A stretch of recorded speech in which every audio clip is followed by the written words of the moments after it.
All right, welcome back. We're going to close out the show now, talking about Nigerian issues, and I think this segment is particularly personal to me. This week alone, I think I had power put together in 7 days for about maybe 48 hours out of 7 days. Diesel has gone up to about 580 naira. The fuel scarcity is not sure if it wants to start or end. So generally, life for me and every Nigerian has been extremely tough. And we're going to be talking about that here. I have Seun Awogbenle here with me. Thanks for being here. My pleasure. I found myself complaining a lot. Not that we're going to complain about Nigeria generally, but this week in particular has been very hard. Yeah. And we've even started seeing the ripple effect on the price of things, of goods, you know. And I think I just want to ask first, do you get a sense that Nigerians are, on the one hand, not angry enough? Or are we just so suppressed now and we just say, you know what? Because I hear that word, Nigerians are very resilient. Because resilience for me is almost like pushover. You know, how do you feel about the way things are? Okay, I'm going to speak at it from, my own angle as a person, and from the angle of many Nigerians. I'll start from the other, which is that I think that's come to a point where a lot of people are sort of like suffering from what I describe as a tyranny of convenience. So people have actually come to a point where we just have to allow things be the way they are. People have come to accept the status quo. There's that belief that things can no longer change.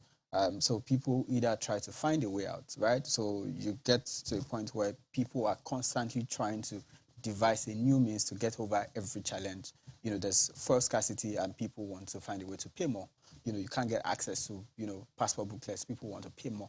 So there's always that disingenuous way of wanting to get through the problem. But the truth is that we're never going to get through it that way.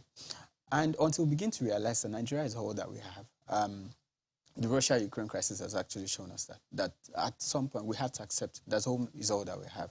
Now, do we accept things the way they are, or we rally ourselves together as Nigerians to see that things can be better? So we're talking about, rather than agonize, can we begin to actually organize as Nigerians? So Nigerians need to begin to actually organize. And it's also actually seeing the importance of, most of political events and policies on the impact on our lives. So I say this every time, that political outcomes actually have a direct bearing on our lives. They affect, what we buy, what we eat. If we get access to fair wages, if we get access to education, political outcomes actually determine if, we all pay fair taxes. Political outcomes actually determine if we all get, access to quality education, quality healthcare, human capital development. But, a lot of people just believe that, politics can exist on its own while they continue to find their ways to survive. No, we have to, we have to be interested in the political process and see how, we can actually change the political dynamics. And I think that 2023 in itself actually offers a very important opportunity in our democratic history to change the way things are. And I see a lot of opportunities for people to actually to get involved in the process and actually, for the first time, change the narrative. Yeah, we'll go to 2023, but very quickly now, I want to talk about, just this general apathy and just sort of almost disinterest in the country. You have, if you talk to, I want to say 8 out of 10 young Nigerians today, what do you want to do? The answer is almost always, I want to leave. Yeah. Regardless of the person's status. Right. Before you would say, okay, maybe it was a certain class of Nigerians. Now, literally everybody you meet is looking for something or a leg out, or at least one leg out, while they are trying to figure out how things are going. We saw news sometime last week about Nigerians even wanting to enroll in the Ukrainian army to go fight, just so that they could leave this country. So do you still feel like people, like you're talking about Nigerians need to organize, yes. Do you feel that people still feel a sense to organize and still fight for the soul of this country? No, I don't think so. I think a lot of people have actually come to accept things the way they are, and, they believe that the political leadership can be on their own, while they continue to, while they actually try to, continue to survive. But I also continue to say the Nigerians deserve to live on much more than survival. Nigerians deserve to live for hope. They deserve to live for opportunities. They deserve to live for potential. And, the fulfillment of their God-given potential. But here's the point. The point is that it would always come back to the political leadership.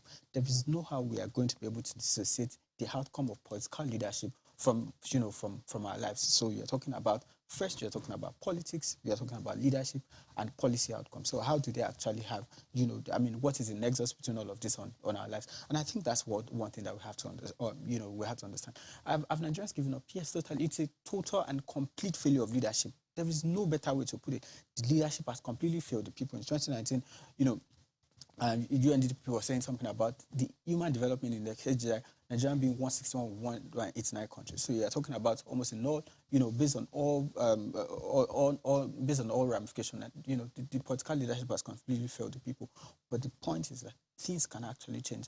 In fact, I've come to actually see that moments of greatest challenges are also the moments of, greatest discovery. If we all, decide that we want to make this country. So for young Nigeria now, because I am probably still one of the few who are hopeful. Right. And I do that because hope is relative, right? Absolutely.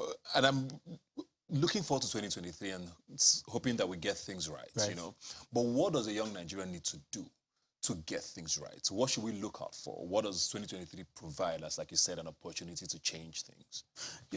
So the first thing is that we must actually encourage the brightest and the best of us to go into politics. The brightest and the best of us, young people who actually have willingness to serve must actually go. They must engage the political process and become a part of that process in itself.